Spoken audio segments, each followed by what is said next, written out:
The illegal rise of Spotify. I have not, actually.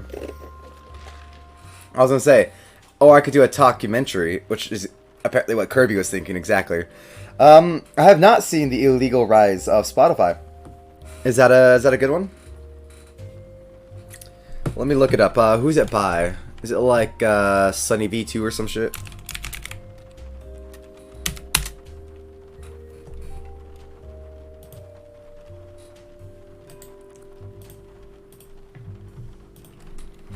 The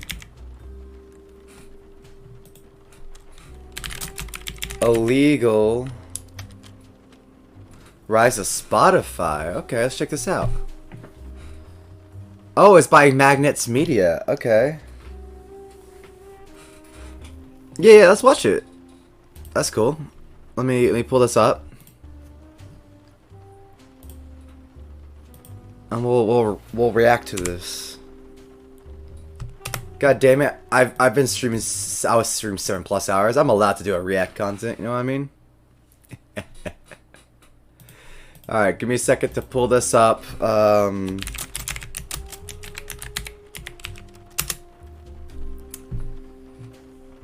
Wait, why am I pulling up a whole new? Wait, I was pulling up a whole new freaking what's it called? Tab. I should have just duplicated the tab I have for the music. What am I doing? Okay. Yeah, Magnus Music. Okay. There you go. Alright, let me do one quick thing and then I'll switch over to this. Hold on. Here's this. Let me try something real quick. I think you guys will like it. I want to do something. I think you'll like it. Hold on. Hold on. I think you'll like it.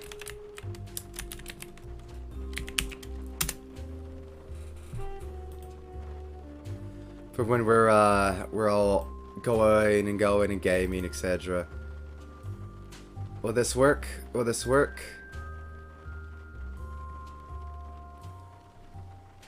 There we go. We can now have a stretch.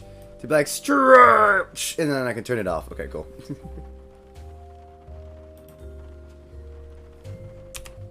Alright, let me pause this. Let's go over here. And so this is by Magnets Media. This is called The Illegal Rise of Spotify. Let's do it. Alright. Let's get going.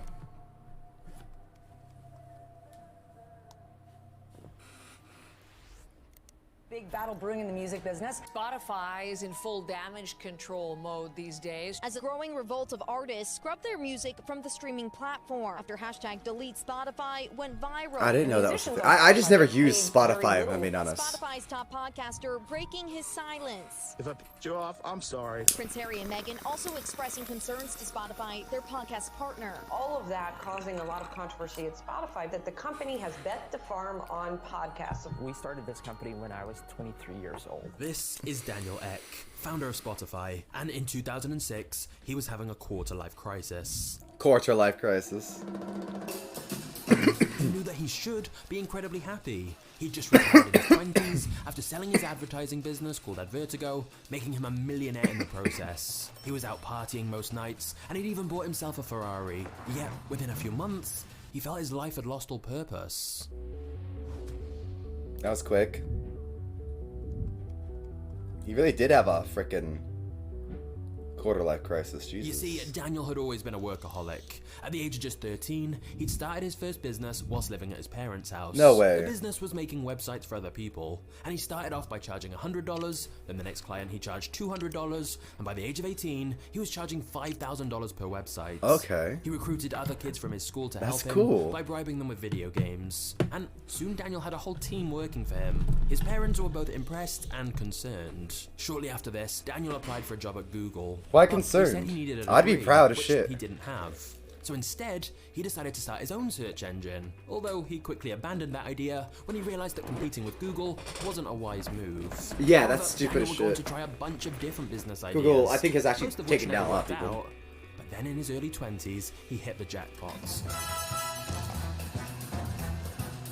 He sold one of his businesses to a company called Trade Doubler for an estimated $1 million. Which brings us back to the whole quarter-life crisis thing. The novelty of doing nothing all day and partying all night was wearing off. Daniel needed meaning in his life again. He decided he wanted to use the money he'd made from selling his business to focus on an even bigger idea. Okay. He wanted to revolutionize the I feel like that's it, industry. because like even with inflation, your $1 million ain't shit. Meanwhile, around the same time as all this, a service You called always gotta Napster invest had either become way, you know? extremely popular, which allowed people to easily share files with each other. I guess that's the This boring way way people of were never sharing having to actually MP3 really music touch the files money. completely free. And it wasn't long before the record companies sued Napster into oblivion. But the For problem what? Was, Oh, countless similar oh, wait, yeah, applications that's right, 'cause you then just get popped to- up, like Kazaa and LimeWire. Yeah, you just get along with that. Never sites like mind. the Pirate Actually, never Bay. mind. I understand It why. was clear that now this peer-to-peer technology was out there, the music industry wasn't going to be able to stop online file sharing. Now, Okay. Daniel Ek was a huge music fan himself and absolutely loved using these free file sharing services. But he also realized that all of this was having a very negative impact on the music industry. Record sales were declining every single year. So, Daniel figured the solution was to create a new service that was even better than Napster, but that allowed musicians and record labels to earn money from their music. Daniel envisioned a platform where you could access all of the world's music instantly, and that it would be legal because it would be funded with ads, and a percentage of the ad revenue would go to the artists. And thus, the initial idea for Spotify was born. Daniel was confident this was win-win, a better experience for users, and a way to save the music industry from the threat of piracy. So he felt sure the record labels would be on board. So it's like a win-win. The record labels were most definitely not on board. In fact, if Daniel had any idea how complicated and controversial things were going to get, he'd have probably never started Spotify at all.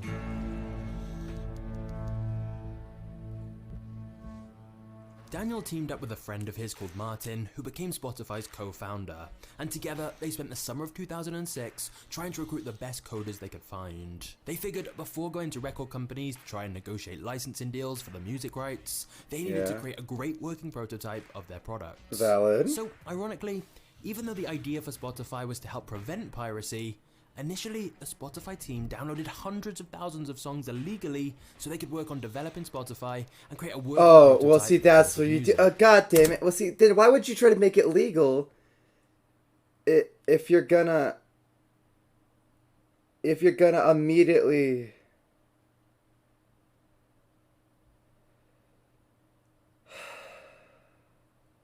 That don't make no sense. That don't make no sense. What? That seems like it backfires. You know, like, right? Is that not just me? That seems like it backfires. That's just stupid. Yeah, right, Kirby, right? Yeah. To be fair, it was kind of a chicken and egg problem. They couldn't convince the music industry how well their product worked without actually building it, but they couldn't build it without the music. So they pirated millions of dollars of music for free. That summer, the But why? So, oh my God. What you could have done though is quite easily have, not easily, but like, what if you started like the opposite though, instead of like pirating illegally, talked with the artists to set up the, you know, like just like set it up. Like, hey, we want to do this. Like, if you're trying to do it where people don't get stolen and that they still get paid, then you should just go to the artist directly, right? Like, they're supposed to get paid, so fucking you need their consent to pay them. But now you're illegally down. That's just team the of opposite, friends agreed dude. to build the Spotify You just wanted to do clients. something. They worked long days and nights at Fuck the it. office, and when they finished work, they'd often stay behind to play poker or foosball. So that summer they became a bit of a family, given they were spending almost all of their time together. And within a few months, they'd created the first version of Spotify. And it was genuinely pretty brilliant. It was sleek, professional, and had a great search engine and playlist features. There were pages for artists and albums, so everything was neatly organized. And most crucially of all, when you clicked on a song, the music began playing almost instantly. This was a So big maybe deal it's just me, because is that- internet speeds were a lot slower back then. Oh, okay, cool. But the team had designed it so that the music files essentially downloaded in small pieces whilst you were listening to the song, which meant there was no waiting for it to start. Oh. So once they'd built the platform, Okay, so are they like the first ones to have done that then? Because I feel like a lot of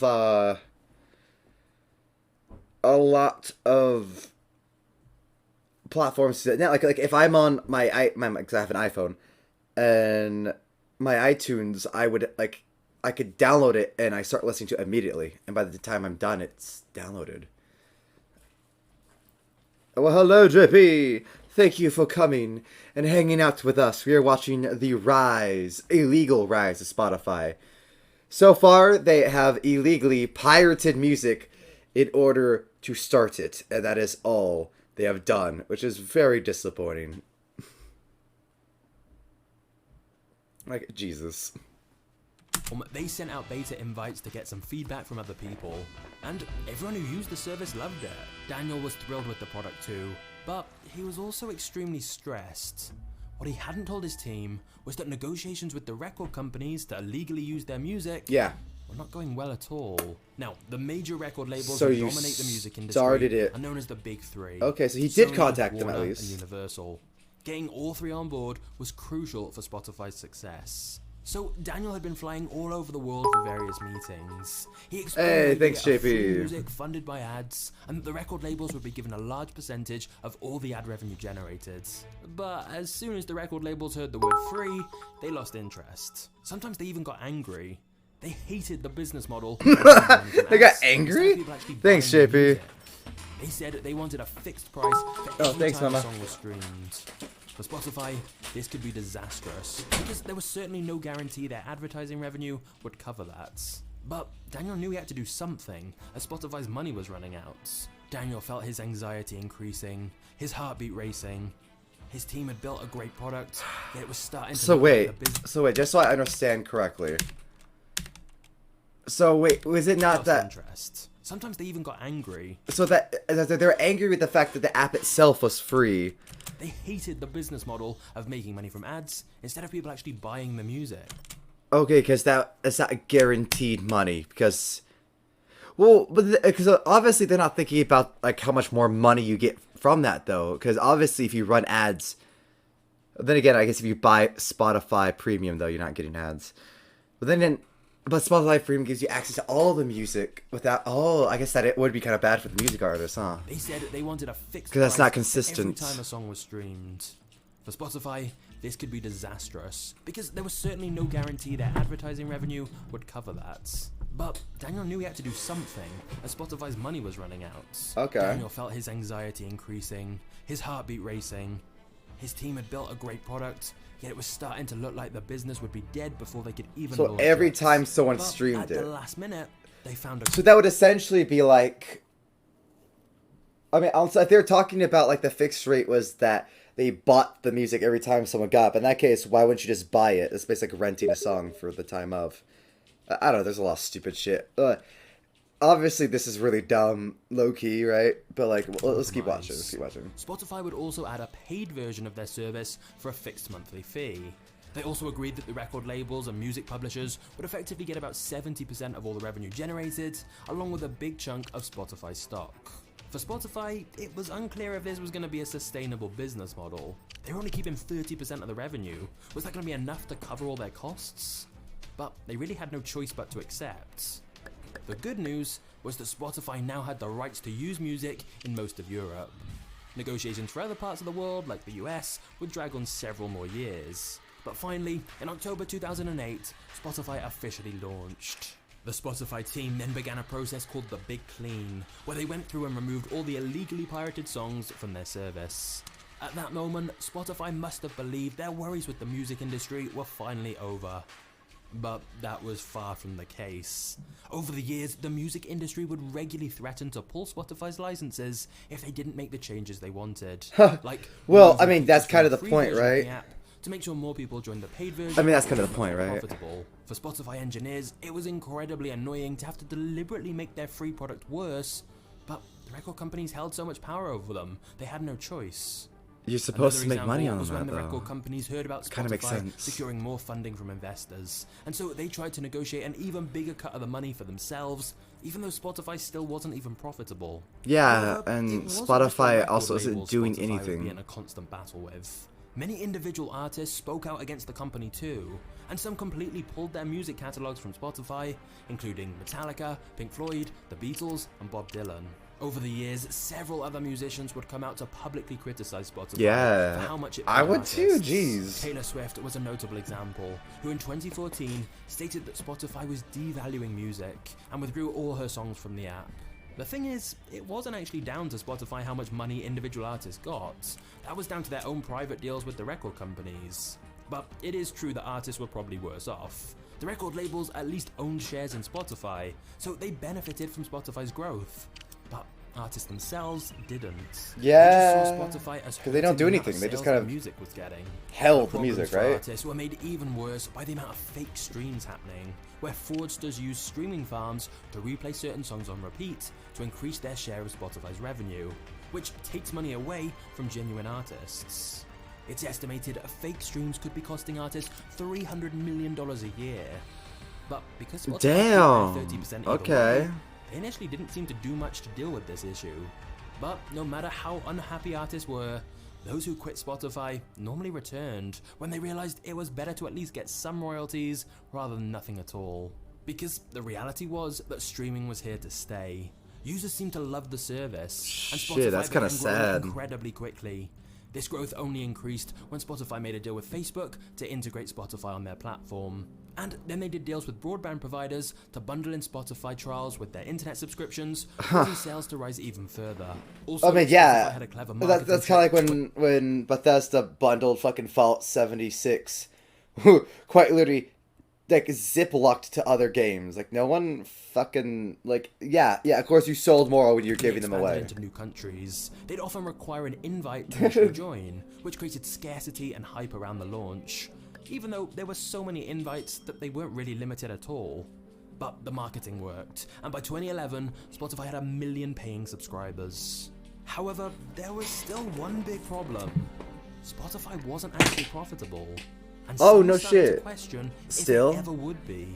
Sure, it was clear Spotify was... So like obviously, okay. Well, the issue is that no, it can't because what you're trying to do, like you're not doing anything but holding the music in a library. Essentially, what we have to do is agree with the public and the artists and everyone to because it cannot be a third party. I can tell you right now, it cannot be a third party.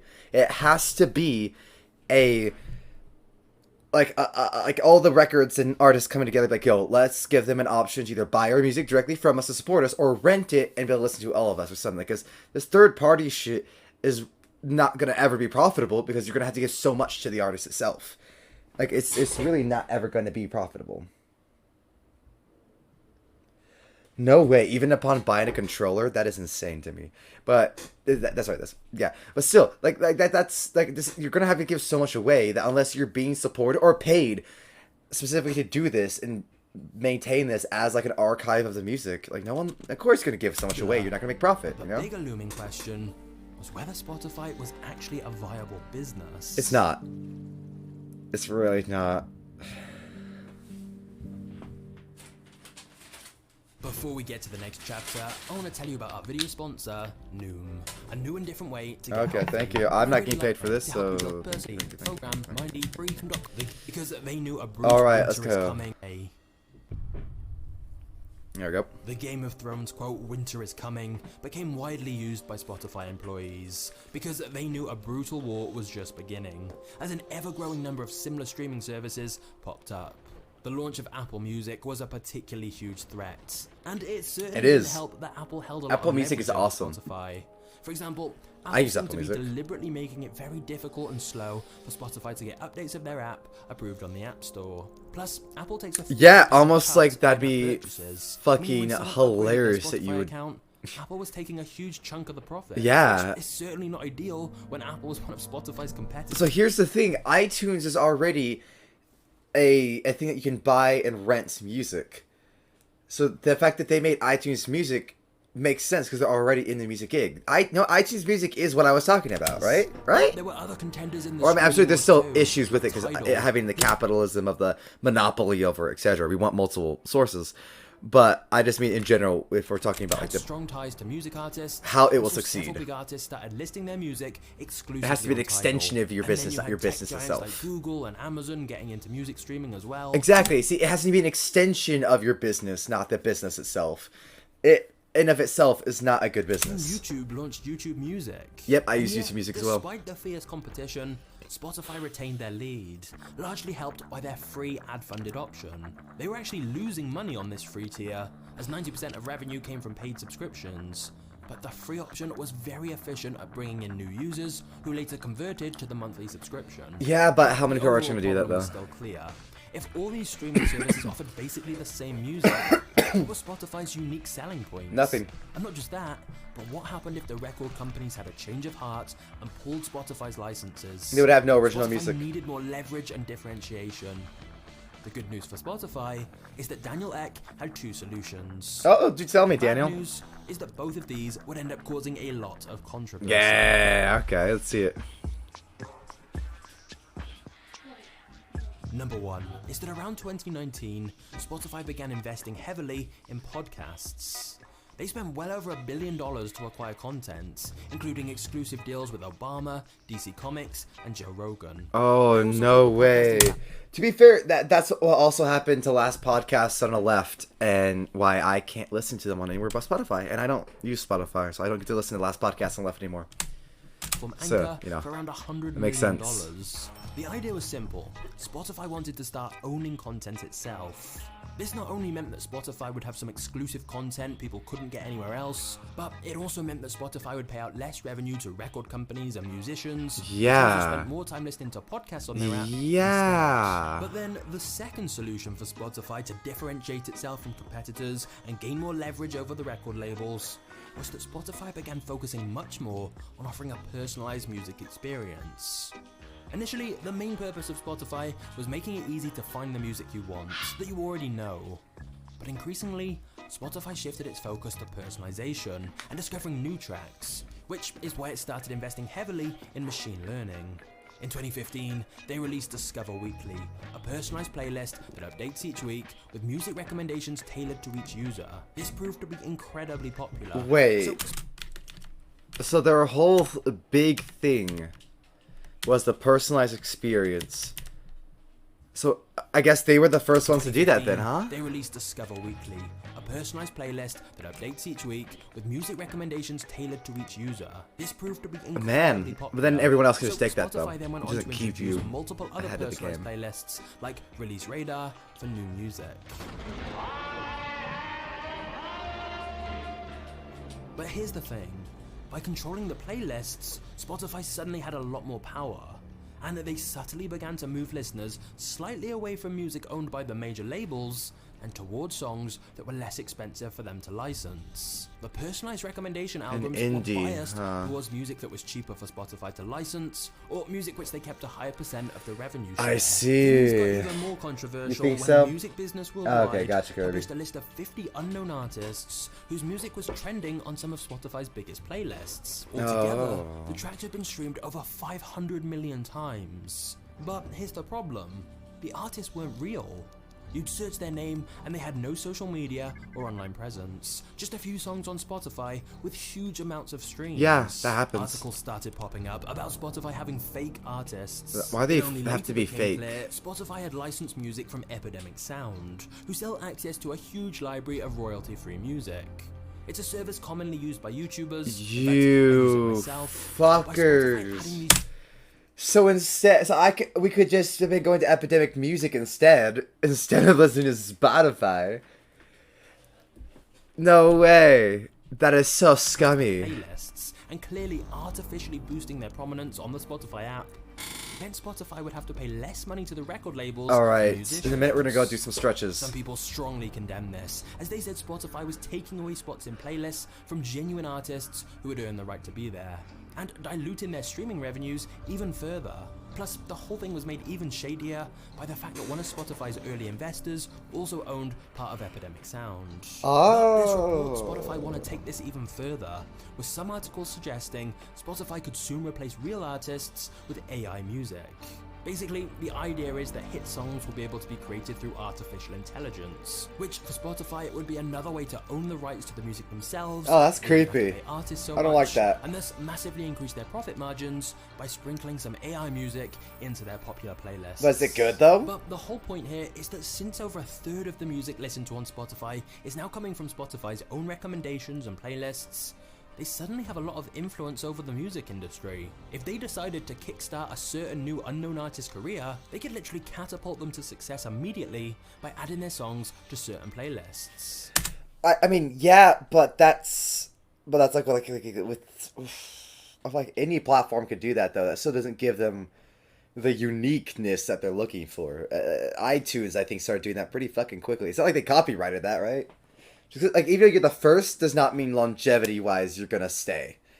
Because if everyone else is more sustained, and at the end of the day, all they have to do is just take what you're doing and implement it themselves, you gotta keep going with your shit. And that's just not enough. On the flip side, they can suppress the reach of other artists. For example, they started reducing the reach of songs containing hate speech, and essentially shadow banned certain artists from their playlists who had been involved in controversies, such as R. Kelly. We know about this because Spotify made it public, but most of the time we have no idea who Spotify are artificially promoting or reducing the exposure of. So, it may not seem like it at first glance, but Spotify has changed drastically from when it first began. Daniel originally wanted to build a free library of music funded by ads, but now Daniel describes the company as a technology-driven layer between fans and artists. He sees it as a two-sided it's not marketplace needed. where Spotify gain revenue from both listeners and artists themselves. Listeners pay for access to music, artists pay to reach their audience. See, For example, that's labels are now paying good, Spotify but that's for not. inclusion You in should have playlists, and paying to more reach out money to them for first, higher dude. That's rankings why in those no one playlists. likes you right now. Spotify are also allowing musicians to promote their merch and ticket sales through Spotify. Basically, Spotify moved from being just a distributor of music to a platform that controls the music.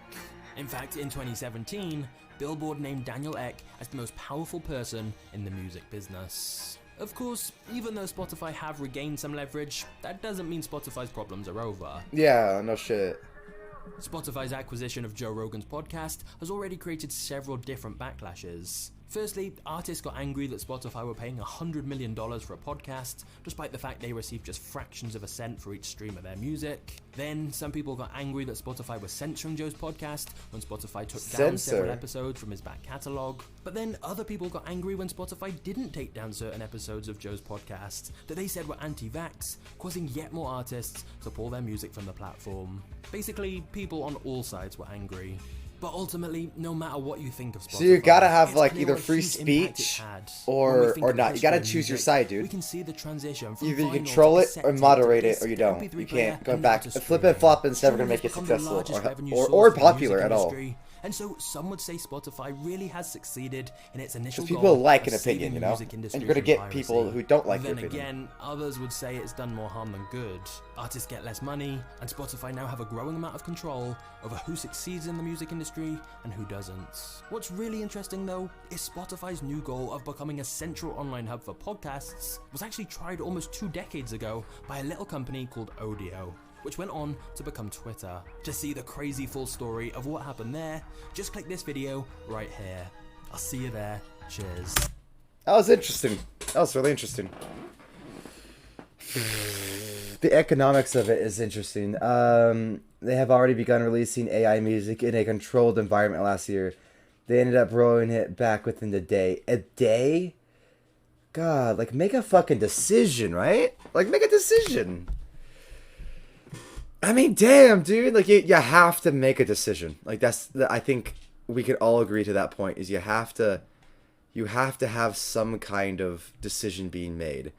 You can't sit there and flop back and forward. You have to actually sit there, make a statement, go, because then the people who you got on your side with the statement are going to be pissed off, and the people who saw you flip to their side just because they were bullying you aren't going to trust you to stay on their side.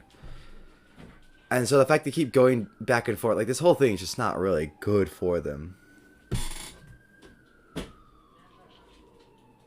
Yeah, exactly. Okay, I want to let's finish off tonight with the Uber or the YouTube part of tonight.